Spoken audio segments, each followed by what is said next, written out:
ए गोरी तोरे चुनरी बा लाल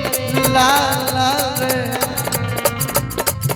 ए गोरी तोरे चुनरी बा लाल लाल रे रोड पर चले लुका गोरी गोरी चुनरी बा लाल लाल रे रोड पर चले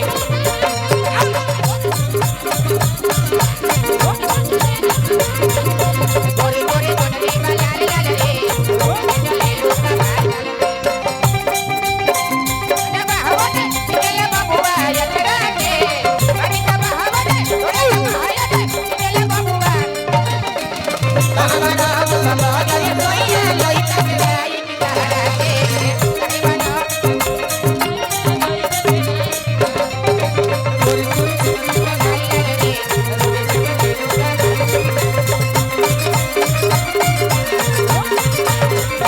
अब तू लोग बोलबो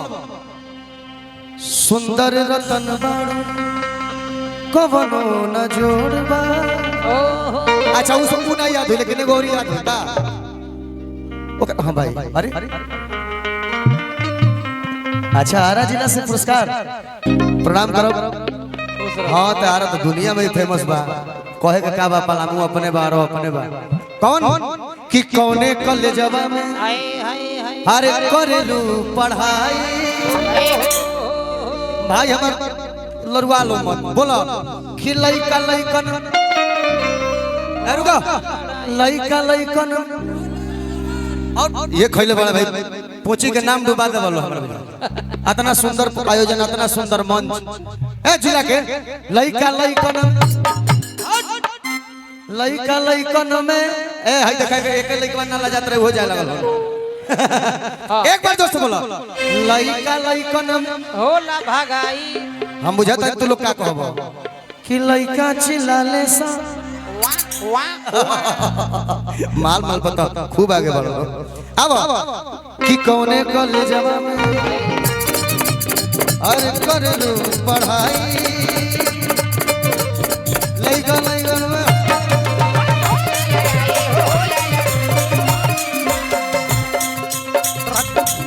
अरे लइका चिल्लाले समान मारे अरे लइका चिल्लाले समान संभार के मारा कहाँ लगा था मार देना तो पचक जाई तार तो कुछ नहीं हमार बहुत कुछ बा कि लइका चिल्लाले संभाल कहाँ रहू तू दिन तारा को ई कमेटी हमरा कितना सेवा देलो इतना फॉर्म दिया लोगों ने ताकि ब्याह से घरे में जा हमनी के कमेटी के प्रोग्राम करके जाई एक दिन होटल हमरा लोग देलो तू कहाँ रहू हम तारा के जोहर पड़ी लेकिन आइलो ना भाई हमारे कमेटी की तरफ से लाखों लाख आशीर्वाद लइका चिल्लाले संभाल एकरा पे गौरी गाना फिर बता था भैया वाला कच कच मारा काडुआ पियर फरा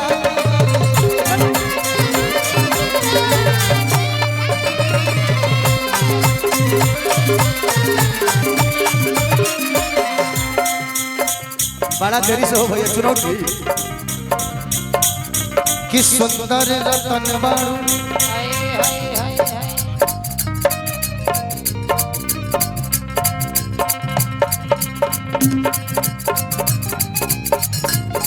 आदि कंस्ट्रक्शन बड़े भाई दिलीप ओझा जी की तरफ से कलाकारों को पुरस्कार है और आप को बहुत बहुत धन्यवाद है मेरे बड़े भाई को सभी कलाकार के मनोबल को बढ़ाने के लिए हटाओ हटाओ बाप रे बाप ये तो बंद हो गई आदि कंस्ट्रक्शन दिलीप ओझा भैया की तरफ से पुरस्कार है। हेलो पियर फराक वाला गनी हन ओही में हमार गीत सुनता है मौगी कहती है मर्दा से चलत रहे बाबू चलत रहे मीठा मीठा मीठा काहे ऐसे करेलो मनमानी निसतानी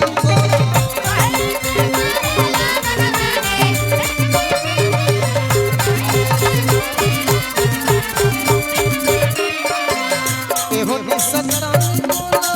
तो से पूछतानी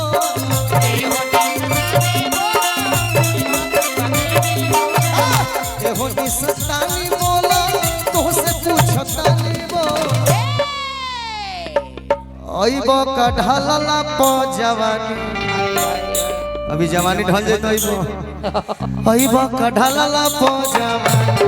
निसकानी